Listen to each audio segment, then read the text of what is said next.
حضرت ابو ہریرہ رضی اللہ تعالی عنہ سے روایت ہے کہ حضور خاتم المرسلین صلی اللہ علیہ وسلم نے ارشاد فرمایا، جب انسان آیت سجدہ پڑھ کر سجدہ کرے تو شیطان روتے ہوئے دور ہو جاتا ہے، کہتا ہے، ہائے بربادی، ابن آدم کو سجدے کا حکم ہوا، اس نے سجدہ کیا تو اس کے لیے جنت ہے، اور مجھے سجدے کا حکم ہوا تھا، میں نے انکار کیا تو میرے لیے دوزخ ہے۔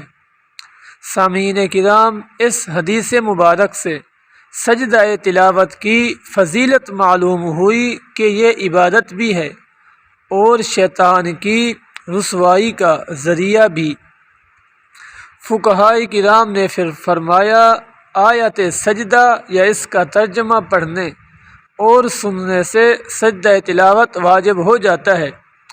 آیت سجدہ نماز سے باہر پڑھی جائے تو فوراً سجدہ کر لینا واجب نہیں، البتہ بہتر ہے کہ فوراً کر لے، اور وضو ہو تو تاخیر مکروہ تنزیہی ہے۔ وما علیہ الا البلاغ المبین۔